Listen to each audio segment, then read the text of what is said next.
NCERT line by line का यह chapter number 1 हम शुरू कर रहे हैं आज। चैप्टर नंबर 1 है सौर मंडल में पृथ्वी। दोस्तों, इसमें एनसीईआरटी की एक भी लाइन मैं छोड़ूंगी नहीं, मैं सारी ही लाइन इसमें कवर अप करूंगी। तो अगर आपको अपना रिवीजन करना है तो आप पॉडकास्ट वे में इस NCERT line by line series को सुन सकते हैं। तो चलिए शुरू करते हैं। सूर्यास्त के बाद आकाश को देखना कितना अच्छा लगता है। आसमान में पहले 1 या 2 चमकते बिंदु ही दिखते हैं, लेकिन बाद में इनकी संख्या बढ़ जाती है। आप उनकी गणना नहीं कर सकते। संपूर्ण आकाश छोटी छोटी चमकदार वस्तुओं से भर जाता है, जिनमें से कुछ चमकीले होते हैं और कुछ धुंधले। ऐसा प्रतीत होता है मानो आकाश में हीरे जड़े हों। इनमें से कुछ टिमटिमाते प्रतीत होते हैं, लेकिन अगर आप उनको ध्यान से देखेंगे तो आप पाएंगे कि इनमें से कुछ टिमटिमाहट अन्य से अलग है। ये बिना किसी टिमटिमाहट के चंद्रमा के समान चमकते हैं। इन चमकीली वस्तुओं के साथ आप लगभग प्रतिदिन चंद्रमा को भी देखते हैं। यह अलग अलग समय पर अलग अलग आकार एवं अलग अलग स्थितियों में दिखाई पड़ता है। यह पूर्ण चंद्र को लगभग 1 महीने में एक महीने में एक बार देख सकते हैं। पूर्ण चंद्र को आप 1 महीने में कितनी बार देख सकते हैं? 1 बार।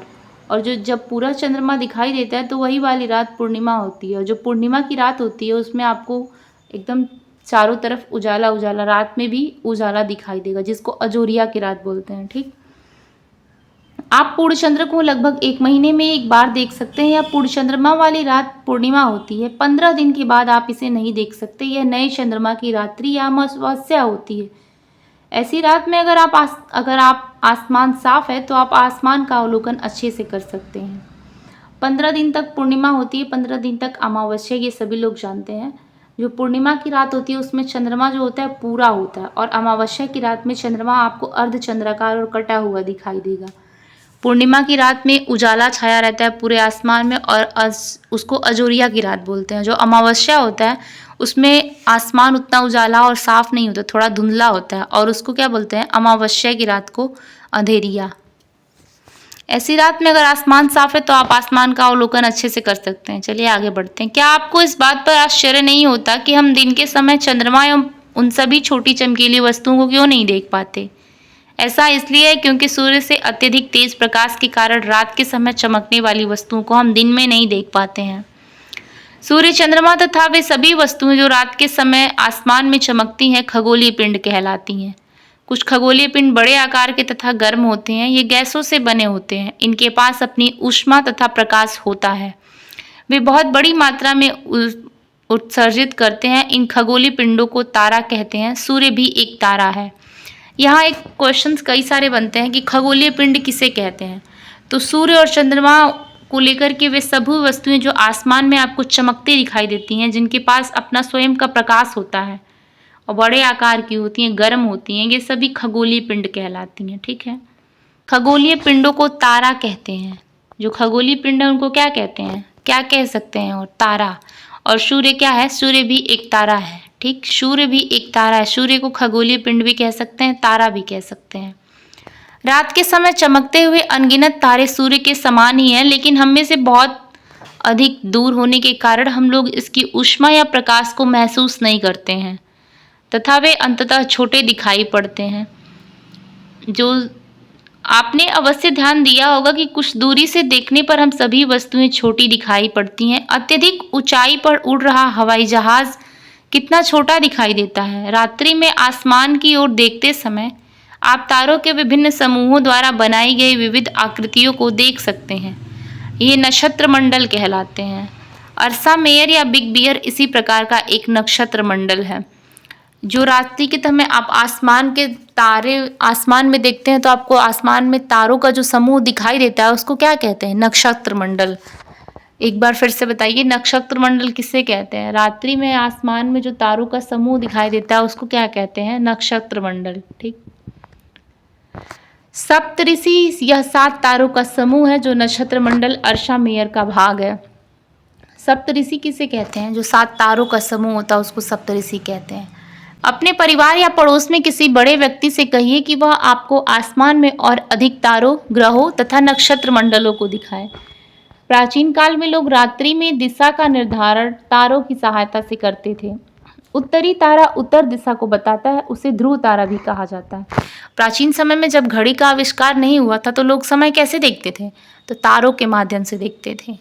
जब तारे नीचे आ जाते थे, ऊपर चले जाते थे, तो उन लोगों को जो होता है समय का ज्ञान हो जाता था। और जो ध्रुव तारा है वो उत्तर दिशा में होता है, वो उत्तर की दिशा को बताता है। जब आसमान में हमेशा ही एक स्थान रहता है, या आसमान में हमेशा ही एक स्थान पर रहता है, जो ध्रुव तारा होता है हमेशा आसमान में एक ही जगह पे रहता है, उत्तर दिशा में। ठीक, यह उत्तर की दिशा को भी बताता है। हम सप्तऋषि की सहायता से ध्रुव तारे की स्थिति को जान सकते हैं।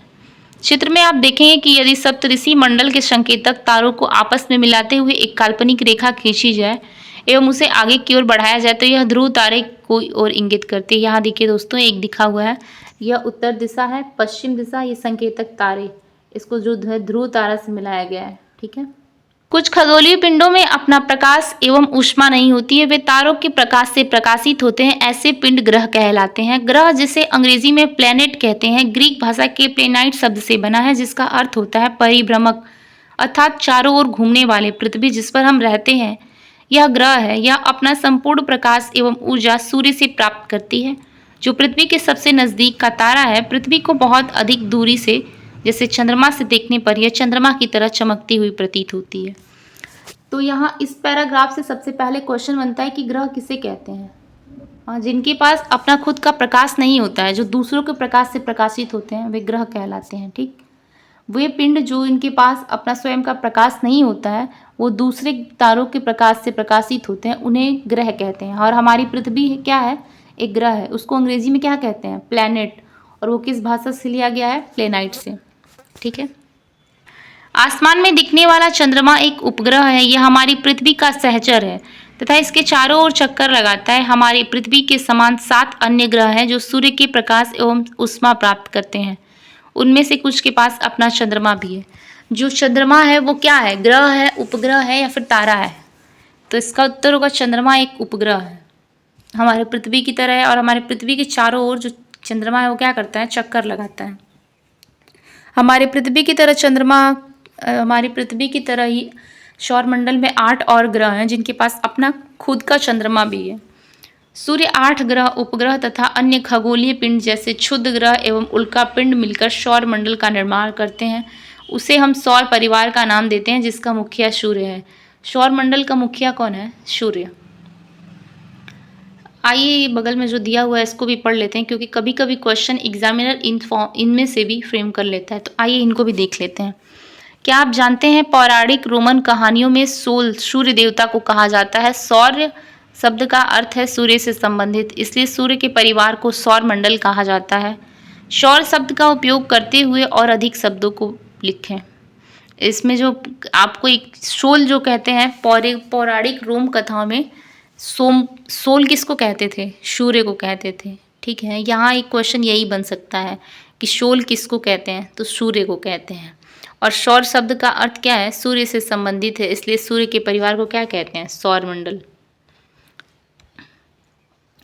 सूर्य सौरमंडल के केंद्र में स्थित है। यह बहुत बड़ा है। यह अत्यधिक गर्म गैसों से बना है। इसका खिंचाव बल और सौरमंडल को बांधे रखता है। सूर्य सौरमंडल के लिए प्रकाश एवं ऊष्मा का एकमात्र स्रोत है, लेकिन हम इसकी अत्यधिक तेज ऊष्मा को महसूस नहीं करते हैं, क्योंकि सबसे नज़दीक तारा होने के बावजूद भी यह हमसे यानी पृथ्वी से चंद्रमा कितना दूरी है? 15 करोड़ किलोमीटर। पृथ्वी और चंद्रमा के बीच में कितनी दूरी है? 15 करोड़ किलोमीटर। दोस्तों, जो सूर्य है वो पृथ्वी के सबसे करीब है। पृथ्वी के सबसे करीब का अगर कोई तारा है तो वो सूर्य है, लेकिन फिर भी वो पृथ्वी से 15 करोड़ किलोमीटर दूर है। सूर्य और पृथ्वी के बीच में कितनी दूरी है? 15 करोड़ किलोमीटर की। हमारे सौरमंडल में 8 ग्रह हैं, जो क्रमशः कौन कौन से हैं? सौरमंडल में कौन कौन से 8 ग्रह हैं? बुध, शुक्र, पृथ्वी, मंगल, बृहस्पति, शनि, यूरेनस, नेपच्यून। हमारी सौरमंडल में कितने ग्रह हैं? 8। ये क्वेश्चन इंपॉर्टेंट है। कौन कौन से? बुध, शुक्र, पृथ्वी, मंगल, बृहस्पति, शनि, यूरेनस तथा नेपच्यून। इसको आप याद कर लीजिएगा। पृथ्वी 8 ग्रहों के नाम क्रमशः आपको याद होना चाहिए। सौरमंडल के सभी 8 ग्रह एक निश्चित पथ पर सूर्य का चक्कर लगाते हैं। वे सभी दीर्घ वृत्ताकार में फैले हुए हैं। ये कक्षा कहलाते हैं। बुध सूर्य के सबसे नज़दीक है। अपनी कक्षा में सूर्य के चारों ओर एक चक्कर लगाने में इसे केवल 88 दिन लगते हैं। शुक्र को पृथ्वी का जुड़वा ग्रह माना जाता है क्योंकि इसका आकार एवं आकृति लगभग पृथ्वी के समान है। ये पूरा पैराग्राफ बहुत इंपॉर्टेंट है। सूर्य के सबसे नज़दीक कौन है? बुध। और इसको अपना चक्कर लगाने में कितना समय लगता है? 88 दिन। और पृथ्वी के जो समान ग्रह है उसको क्या कहते हैं? पृथ्वी की जुड़वा ग्रह, पृथ्वी की समान ग्रह, पृथ्वी की बहन। ये तीनों ही क्वेश्चन का आंसर होगा शुक्र।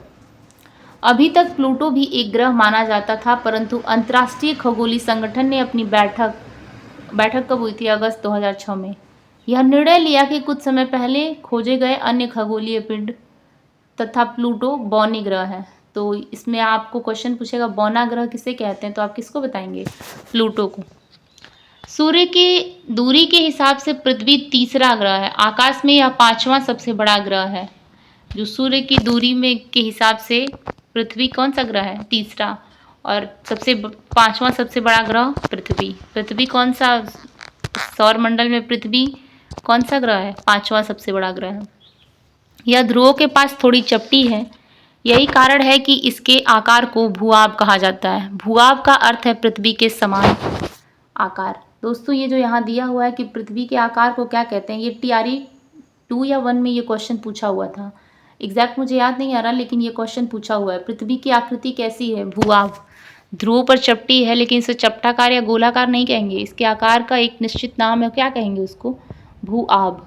भूआब का अर्थ है पृथ्वी के समान आकार। जीवन के लिए अनुकूल परिस्थितियां संभवतः केवल पृथ्वी पर ही पाई जाती हैं। पृथ्वी न तो अधिक गर्म है और न ही अधिक ठंडी। यहाँ पानी एवं वायु उपस्थित है जो हमारे जीवन के लिए आवश्यक है। वायु में जीवन के लिए आवश्यक गैसें जैसे ऑक्सीजन मौजूद है। इन्हीं कारणों से पृथ्वी सौरमंडल का सबसे अद्भुत ग्रह है। पृथ्वी सबसे अद्भुत ग्रह क्यों है? क्योंकि यहाँ पे क्या मौजूद है? ऑक्सीजन। ये सबसे अद्भुत ग्रह है। क्यों है? क्योंकि यहाँ पे ऑक्सीजन है। ऑक्सीजन को क्या कहते हैं? जीवन गैस। अंतरिक्ष से देखने पर पृथ्वी नीले रंग की दिखाई पड़ती है क्योंकि इसकी 2/3 सतह पानी से ढकी हुई है, इसलिए इसे नीला ग्रह कहा जाता है। यहाँ एक क्वेश्चन बहुत इंपॉर्टेंट फ्रेम होता है कि नीला ग्रह पृथ्वी को क्यों कहते हैं? इसलिए क्योंकि इसका 2/3 जो भाग है ना, वो किससे ढका हुआ है? पानी से। हमारी पृथ्वी के पास केवल एक ही उपग्रह है जिसका नाम क्या है? चंद्रमा। पृथ्वी के पास कितने उपग्रह हैं? सिर्फ एक, चंद्रमा। इसका व्यास पृथ्वी के व्यास का केवल 1/4 है। चंद्रमा का व्यास पृथ्वी के व्यास का कितना है? 1/4।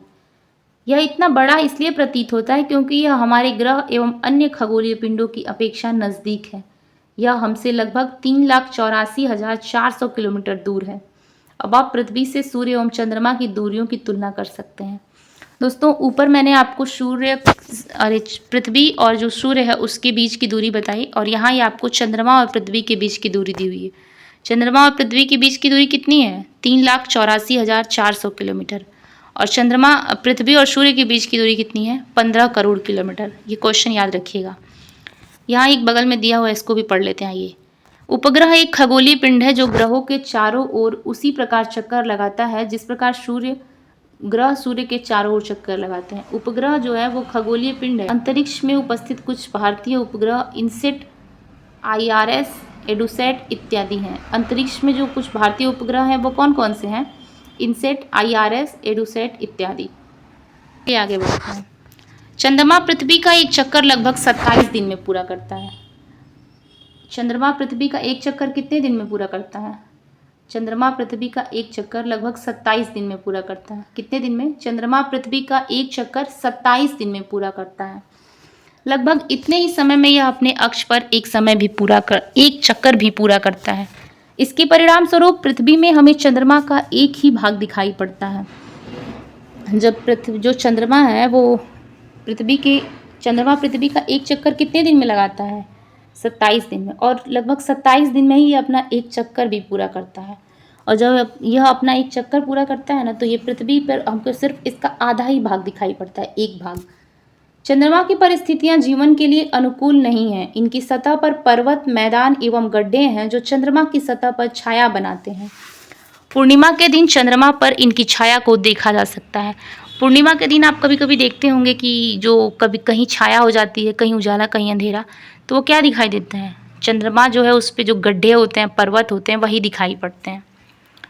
तो अब आज के बाद मत कहिएगा कि चाँद में भी दाग है, चाँद में दाग नहीं है, चाँद में गड्ढे हैं। वही जो जब सूर्य की रोशनी उन पर नहीं पड़ती है तो वही काले काले धब्बे दिखाई देते हैं और उसी को लोग कहते हैं कि चाँद में दाग है। चाँद में कोई दाग नहीं है, चाँद में गड्ढे हैं, पर्वत हैं। आगे चलिए चलते हैं। क्षुद्र ग्रह। तारों, ग्रहों एवं उपग्रहों के अतिरिक्त असंख्य छोटे पिंड भी सूर्य के चारों ओर चक्कर लगाते हैं। इन पिंडों को क्षुद्र ग्रह कहते हैं। ये मंगल एवं बृहस्पति की कक्षाओं के बीच पाए जाते हैं। वैज्ञानिकों के अनुसार क्षुद्र ग्रह ग्रह के ही भाग होते हैं जो कि बहुत वर्ष पहले एवं विस्फोट के बाद ग्रहों से टूटकर अलग हो जाते हैं। अब यहाँ एक क्वेश्चन बनता है कि क्षुद्र ग्रह किसे कहते हैं, कौन सा जो है उसको क्षुद्र ग्रह कहेंगे। तो जो बहुत सारे छोटे छोटे जो सूर्य के चारों तरफ चक्कर लगाते छोटे छोटे पिंड है ना, उन्हीं को ग्रह कहते हैं। मान लीजिए सूर्य है, बड़ा सा सूर्य है, उसके किनारे छोटे छोटे बहुत सारे पिंड होते हैं जो सूर्य का क्या करते हैं, चक्कर लगाते हैं। तो उनको क्या कहते हैं, क्षुद्र ग्रह कहते हैं। और ये जो कहाँ इनकी स्थिति कहाँ पे है, ये कहाँ पे पाए जाते हैं, तो ये मंगल और बृहस्पति की कक्षा जो होती है उन्हीं के बीच घूमते पाए जाते हैं। ठीक। और ये जो सूर्य है, ये जो क्षुद्र ग्रह है ना, ये भी कभी कभी किसी ग्रह के पार्ट होते हैं। ये भी मतलब पहले कभी ग्रह के पार्ट हुए करते थे, जो टूट गए तो छोटे छोटे भागों में बट गए, फिर उसके बाद उनको क्षुद्र ग्रहों का नाम दिया गया। चलिए आगे उल्कापिंड पढ़ते हैं। सूर्य के चारों ओर चक्कर लगाने वाले पत्थरों के छोटे छोटे टुकड़ों को उल्कापिंड कहते हैं। कभी कभी ये उल्कापिंड पृथ्वी के इतने नज़दीक आ जाते हैं कि इनकी प्रतिवृत्ति पृथ्वी पर गिरने की होती है। इस प्रक्रिया के दौरान वायु के साथ घर्षण होने के कारण ये गर्म होकर जल जाते हैं। फलस्वरूप चमकदार प्रकाश उत्पन्न होता है। कभी कभी कोई उल्कापिंड पूरी तरह जले बिना पृथ्वी पर गिरती है, जिससे धरातल पर गड्ढे बन जाते हैं। ये जो पहले आप क्या बताते हैं, ये जो झील हो गई और पहाड़ हो गए, पर्वत हो गए, ये कैसे बने, ये उल्कापिंडों के गिरने से ही बने हैं। कहीं पे आप कोई नदी देखते हैं, कहीं पे कोई झील देखते हैं, तो ये किससे कैसे बने हुए हैं, ये उल्कापिंडों के गिरने से ही बने हैं। और दूसरा क्वेश्चन ये बनता है कि उल्कापिंड कौन क्या होते हैं। पृथ्वी के चारों ओर चक्कर जो लगाते हैं, छोटे छोटे टुकड़े के पत्थर होते हैं, वही उल्कापिंड कहलाते हैं।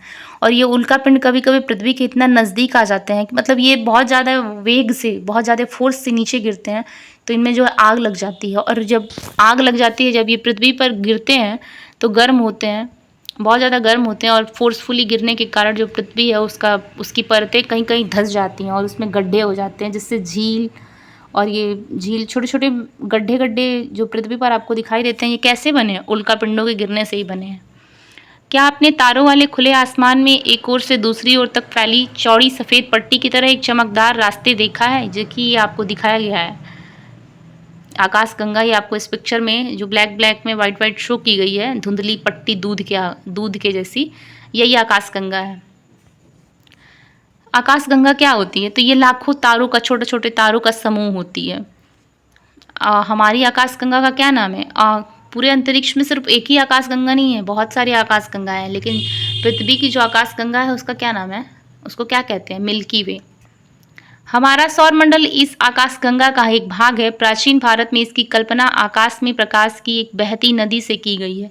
इस प्रकार इसका नाम आकाश गंगा पड़ा। आकाश गंगा करोड़ों तारों, बादलों तथा गैसों की एक प्रणाली है।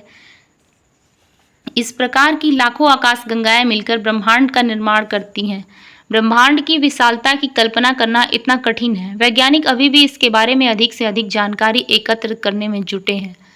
इसके आकार के माध्यम से हमें कोई जानकारी नहीं है, लेकिन फिर भी हम जानते हैं कि हम सभी इसी ब्रह्मांड का हिस्सा हैं। चलिए दोस्तों, आज ये क्लास 6 का चैप्टर नंबर 1 ख़त्म हो गया। और दूसरी वीडियो में हम क्लास 6 का चैप्टर नंबर 2 लेकर के आएंगे। ये वीडियो आपको कैसी लगी, इसका रिव्यू आप मुझे कमेंट सेक्शन में ज़रूर शेयर करिए। चलिए ठीक है, बाय बाय।